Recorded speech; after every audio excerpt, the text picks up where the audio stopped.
मेवात के बड़कली चौक पर A1 nursing academy एवं काउंसलिंग सेंटर पर छात्र छात्राओं से नर्सिंग सहित अन्य कोर्स करने के नाम पर फर्जी दस्तावेज देकर धोखाधड़ी करने का मामला प्रकाश में आया है।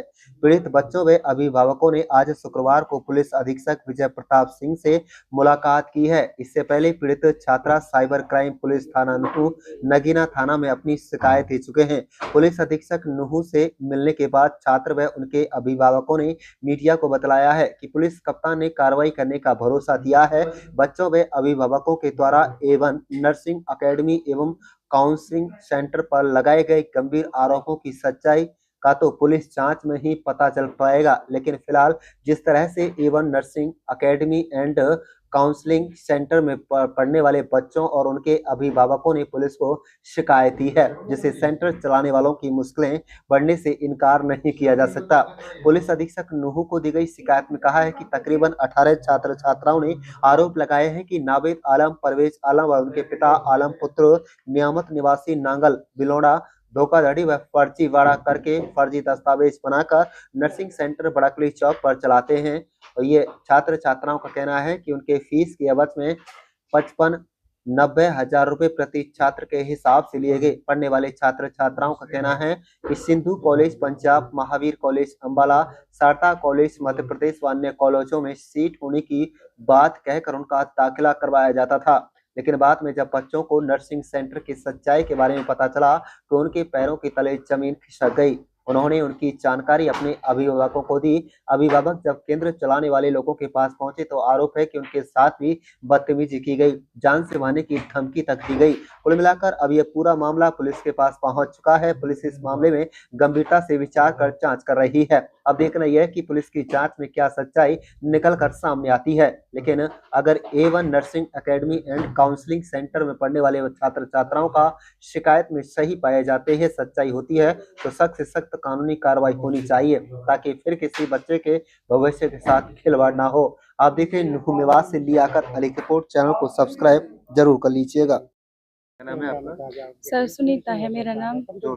सुनीता है सर। क्या मामला था? किस तरह से फ्रॉड हुआ है और किस तरह से आप तालीम हासिल कर रही थी? क्या कहना है? सर फर्स्ट टाइम जब ये इंस्टीट्यूट चला था तो इसके पम्पलेट्स हमें दिए गए थे, मतलब कहीं पे जैसे कहीं चिपका देते हैं दीवारों पे, तो सर हम उस पम्पलेट की वजह से वहाँ पे गए बड़कली चौक A1 नर्सिंग इंस्टीट्यूट पर। तो सर वहाँ पे हमें जो उसका ऑनर था नवेद आलम, तो उन्होंने सर हमारे लिए जो बातें बताई थी, बोला कि हम वहाँ से बाहर से सीटें लेके आते, पंजाब से, MP से, हरियाणा से, और उसके थ्रू हम नॉन अटेंडिंग यहाँ क्लास लगाते हैं। तो सर उसने ये बोलकर हमारा एडमिशन करा दिया। सर ऐसे ही चलते चलते मतलब उसने हमें एक फेक अलॉटमेंट लेटर दिया था। डीप इंस्टीट्यूट मेडिकल कॉलेज ये पंजाब में है सर, और जब हमने यहाँ इस कॉलेज में जाके पता किया, अब जाके हमने मतलब 2 साल जब उस वेट किया, तब तक हमारा एग्जाम नहीं हुए थे, तो वहाँ पे अब हमारा एडमिशन नहीं मिला सर। तो इस तरीके से उसने सर हमारे जो लेटर दिए और फीस वगैरह, जो आई कार्ड वगैरह वहाँ से सारे फ्रॉड बना के दिए सर उसने हमारे लिए।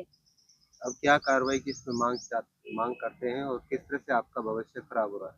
सर हमारा भविष्य तो उसने खराब कर ही दिया, यानी कि साल अब वापस तो आएंगे नहीं, जब एडमिशन नहीं है तो साल भी वापस नहीं आता। हम ये चाहते हैं कि नवेद के ऊपर सख्त से सख्त कार्रवाई हो, और मतलब ताकि वो जो हमारे फ्यूचर में बच्चे हैं, जो हमारे भाई बहन है, छोटे हैं, अभी बड़े होकर वो भी पढ़ने के लिए जाएंगे, ताकि वो उनको भी ना ठगे, आगे उसका वो शिकार हो ना सके। इसलिए हम उसे मतलब कड़ी से कड़ी सलाखों के पीछे देखना चाहते हैं।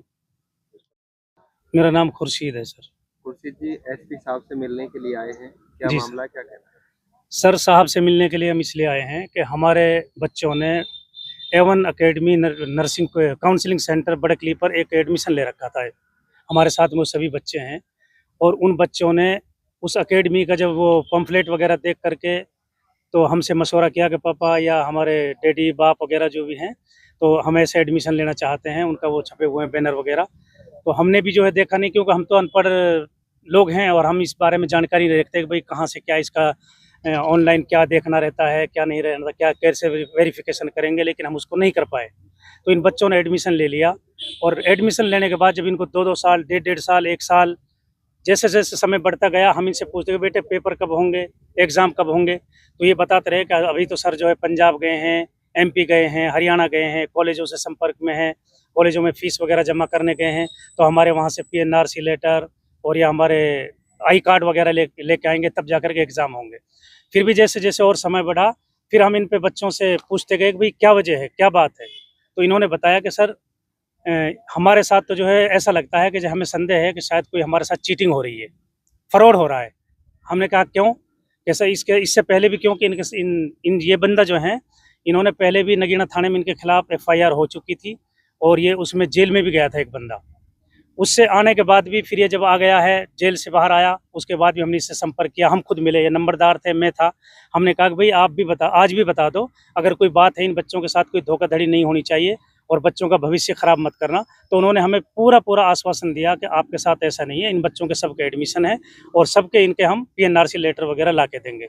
उसके बाद इनको जो लेटर दे रखे थे, वो हमने जब बंदा भेजा था कॉलेजों में या वेरिफिकेशन कराने की कोशिश की या फ़ोन पे संपर्क किया, तो पाया गया कि ये सारे जो है फ्रॉड हैं और ये जो दस्तावेज दिए हैं ये जाली हैं, जालसाज है। तो बहरहाल इनके SP साहब से मिले हैं क्या? अब हम ही जो है SP साहब से अभी मिले हैं, तो SP साहब ने हमें पूरा आश्वासन दिया है कि इन बच्चों के साथ न्याय होगा, इनके साथ अन्याय नहीं होगा। मैंने जो है आदेश कर दिया है थाना IO अपने जो नगीना को भी, और आगे अपने इकोनॉमिक सेल वगैरह जो वहाँ बैठती है न, फिर अपने नगीना नू सेक्रेटरीट में, उनको उन्होंने जो हमारे सामने फ़ोन पे आदेश दिया है कि भाई इनके खिलाफ जो कार्रवाई करो और इन बच्चों को इंसाफ दिलाओ।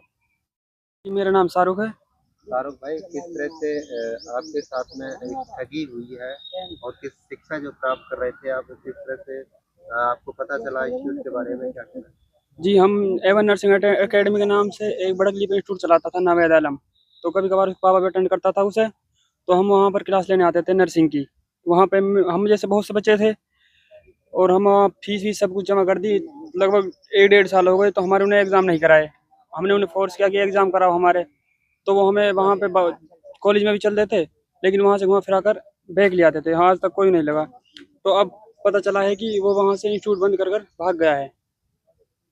SP साहब से मिले हैं क्या? हाँ जी, आश्वासन मिला है? SP साहब ने आश्वासन दिया है कि उसके खिलाफ कड़ी से कड़ी कार्रवाई होगी और हम इसमें कोई भी छूट नहीं करेंगे। कितने टोटल बच्चे थे, कितने रुपए? जी, बच्चे तो टोटल लगभग 100 प्लस थे, लेकिन हर बच्चे की अलग अलग फीस थी। कुछ के 50, 55, 60, 80, 90 लाख तक भी थे। तो और बच्चे कहाँ हैं? उन्होंने भी शिकायत और की बच्चे जी कुछ ऐसे हैं जो यहाँ आने से डरते हैं, मतलब कुछ ऐसे हैं जो आ नहीं पाए, जिन्हें पता भी नहीं। कुछ बच्चे ऐसे भी हैं जी। है? क्या सावधान रहने के लिए कहोगे आपको? जी, हम यही कहेंगे कि हम तो अब बेवकूफ़ बन ही चुके हैं, आगे से कोई ऐसे बेवकूफ़ ना बने और अपनी सारी तहकीकात करके जब एडमिशन ले। मेरा नाम जनाब शब्बीर अहमद है जी। रबीर जी, क्या मामला है जो SP साहब सर के ऐसा है आज कि मिले मेरी एक हैं? लड़की थी और मेरी नहीं, बहुत भाइयों की लड़की भी है, लड़के भी हैं, और हमने एक GNM कोर्स के लिए एडमिशन कराया था नवेद आलम, जो कि नांगल बिलोंडा का रहने वाला, फिरोजपुर ब्लॉक से बिलोंग करता है। तो वहाँ हमने एडमिशन कराया था, तो वो एडमिशन वो पाया, हमने फीस फास सब भर दी, 3 साल हो गए तकरीबन, और पाया कि उसको फ्रॉड है और वो ताला लगा उसको भाग गया। उनके घर पे भी हम गए तो वो उनके पेरेंट्स और उसके भाई वगैरह हमसे बदतमीजी से पेश आए, और जनाब हम बहुत ज़्यादा परेशान हैं और हम यहाँ SP सर के पास आए हैं।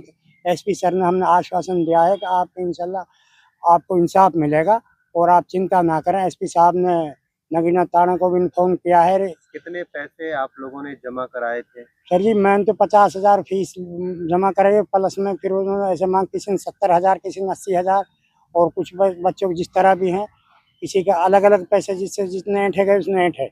क्या रोजगार है, किस तरह से अपने बच्चों जनाब को हम तो तालीम गरीब कराए? आदमी है जी, हम तो जी मजदूरी मेहनत करते हैं बहुत बड़ी मुश्किल से जी। मैं तो मेहनत मजदूरी करके जी मैंने बड़ी मुश्किल से अपने बच्चे के लिए कि इसके भविष्य अच्छा हो जाए, इसलिए हमने जी बच्चों को कराया ताकि हमारे बच्चे कहीं आगे चल के अच्छे इनको शिक्षा मिल जाए, अच्छा ये रोजगार मिल जाए, इसलिए हमने एडमिशन करा। लेकिन हमें क्या पता था कि आस्तीन के साथ छिपा हुआ बैठा है, हमारे साथ इस तरह फ्रॉड करेगा जी। हम अनपढ़ आदमी हैं जी, क्या करें, किसान। सेंटर की हम बात करें, सेंटर पे है या भागे हुए हैं? भागे हुए जनाब, फोन नहीं उठाते जी, स्विच ऑफ रखते हैं, और हम घर पे भी गए हैं जनाब। हमने बहुत कोशिश करी, लेकिन बहुत दिन से परेशान है हम जनाब। प्रशासन से भी, CM साहब से भी गुहार लगाते हैं कि हमें इंसाफ दिया जाए। हम BJP सरकार से गुहार लगाते हैं, हमें इंसाफ मिलना चाहिए कि हमें बहुत परेशान है जी, हमारे बच्चे भी, हम भी। हमने जी भविष्य के लिए उनके 3-3 साल हमारे बच्चों की बर्बाद हो गई, और हमारे पैसे का जो अलग मजदूर आदमी अब कहाँ से लाएंगे पैसे, हमारे बच्चों का टाइम भी गया, पैसे भी गए।